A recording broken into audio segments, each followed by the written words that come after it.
павильони ҷумҳурии тоҷикистон дар намоишгоҳи байналмилалӣ Экспо 2020 дар шаҳри Дубаи Амороти Муттаҳидаи Араб мутобиқ ба санъати меъмории миллӣ дар омезиш ба санъати меъмории ҷаҳон таҳия гардида, гӯшаҳои алоҳидаи онро унсурҳои меъмории миллӣ, табиати биштосҳою мафтункунанда, кӯҳҳо, захираҳои табиию беназири обӣ, имкониятҳои зиёди сайёҳӣ, ҳунарҳои мардумӣ, боғҳои серҳосил ва дар умум зебоиҳои кишвари офтобии Тоҷикистон оро медиҳанд.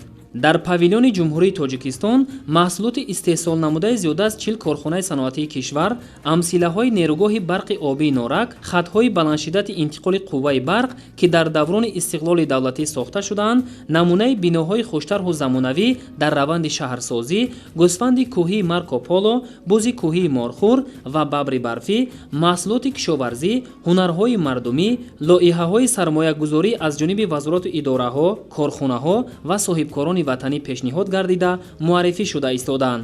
дар давоми 2 моҳи фаъолияти Экспо 2020 зиёда аз 200 000 сайёҳ ва дигар меҳмонони расмӣ павильони ҷумҳурии Тоҷикистон ё худ гӯшаи Тоҷикистонро тамошо карданд. ман доктор Дэвид Мейер, профессор, коршинос оид ба масъалаи бехатарии умумиҷаҳонӣ ва таҳқиқоти глобалӣ дар Амрико. гӯшаи Тоҷикистонро дар Экспо 2020 дидан карда хеле хушнуд гаштам.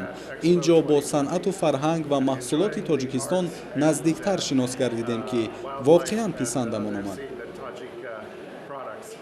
ҳамарӯза шумораи нафароне ки павильон ё худ гӯшаи Тоҷикистонро дар намоишгоҳи байналмилалӣ Экспо 2020 тамошо менамоянд, дар рӯзҳои корӣ зиёда аз 3000 ва рӯзҳои истироҳатӣ зиёда аз 9000-ро дар бар мегирад. таъкид кардан ба маврид аст, ки танҳо 2 декабри соли ҷорӣ бештар аз 10 000 нафар ба павильони Тоҷикистон ташриф оварда бо намунаи дастоварду музаффариятҳои Тоҷикистон дар давоми 30 соли соҳибистиқлолӣ шинос шуданд.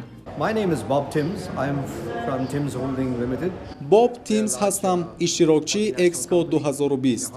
имрӯз ман меҳмони хони шумо ҳастам ва бадин васила ба осонӣ бо фарҳанг, ҳунар ва маҳсулоти корхонаҳои истеҳсолии кишвари шумо шинос шуда таваҷҷӯҳам бештар шуд.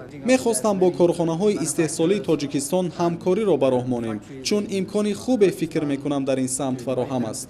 умедворам, ки бо мардуми Тоҷикистон ва бо корхонаву ширкатҳои истеҳсолиятон низ аз наздик шинос хоҳем шуд ва як ҳамкории хуберо дар ин ҷода ба роҳ мемонем. салом, ман Тулио аз кишвари Словакия. гӯшаи Тоҷикистонро хеле хубу гуворо дарёфтам ва аз ҳамаи шумоён ҳам даъват ба амал меорам, ки аз ин имкони хуб истифода баред. меҳмонон, ки аксаран ҳаятҳои расмии кишварҳои гуногуни дунё, доираҳои соҳибкориву тиҷоратӣ ва намояндагони воситаҳои ахбори омма мебошанд, ба мавзӯи муаррификунандаи ҷумҳурии Тоҷикистон дар намоишгоҳи байналмилалӣ Экспо 2020 об барои рушди устувор, тарҳи павильон ва намунаи молу маҳсулоти содиротии давлати мо таваҷҷӯҳи зиёд зоҳир намуда баҳои баланд медиҳанд. ҳадафи асосии иштироки ҷумҳурии Тоҷикистон дар ин чорабинии сатҳи байналмилалӣ муаррифии кишвар ба ҷаҳониён, аз ҷумла фарҳангу таърих, соҳаҳои саноат ва кишоварзӣ, инчунин имкониятҳои сайёҳӣ ва сармоягузории Тоҷикистон мебошад. бо дастгирии беостии ҳукумати ҷумҳурии Тоҷикистон мо иштирокчии Экспо 2020 мебошем.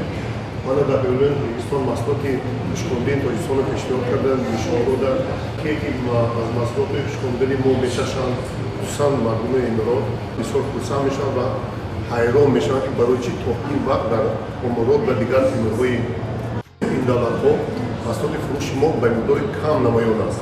ва мо то имрӯз мана зиёда аз 2 моҳ гузашт чанд шарикони ҳамкор пайдо кардем, ки инҳо тайёранд, ки баъди тамом шудани Экспо Дубай бо мо ҳамкорӣ кунанд ва мевии пӯшкондани Тоҷикистонро ба усули ҳамавақта ба фурӯш монанд.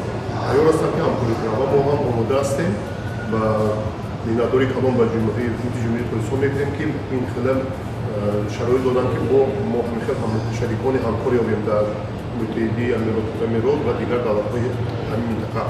дар намоишгоҳи байналмилалӣ Экспо 2020 ҷумҳурии Тоҷикистон дастовардҳо, имкониятҳои ҳамкорӣ ва сармоягузории худро дар соҳаҳои гидроэнергетика, захираҳои обӣ, саноати сабук, саноати хӯрокворӣ, кӯҳкорӣ, роҳсозӣ, шаҳрсозӣ, гиёҳҳои коркардшудаи шифобахш ва инчунин фарҳангу санъат, ҳунарҳои мардумӣ, сайёҳӣ, ҳайвоноти нодирро муаррифӣ мекунад. маводҳо дар шакли буклет, қоғазҳои тарғиботӣ, китобу маҷаллаҳо ва инчунин дар шакли электронӣ дар таҷҳизоти иттилоотии электронӣ пешниҳод шуданд. Инчунин дар павилён филмҳо ва видеороликҳои тарғиботӣ оид ба дастовардҳои замони истиқлоли давлатӣ дар бахшҳои гуногуни иқтисодиёти миллӣ, табиати рангину афсункор, фарҳангу тамаддуни миллати тоҷик мунтазам намоиш дода мешаванд.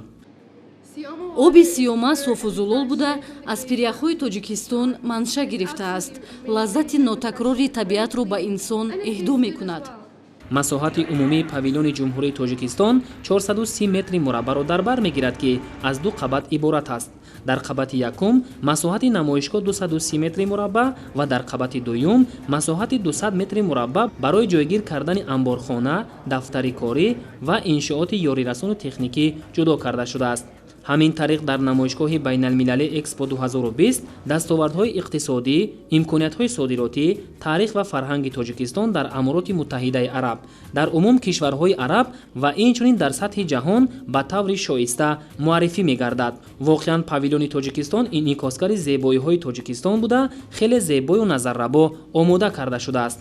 намоишгоҳи ҷаҳонии Экспо 2020, ки дар маҷмаи алвасли шаҳри Дубаи Амороти Муттаҳидаи Араб баргузор гардида истодааст, муддати 6 моҳ аз 1 октябри соли 2021 то 1 апрели соли 2022 идома меёбад.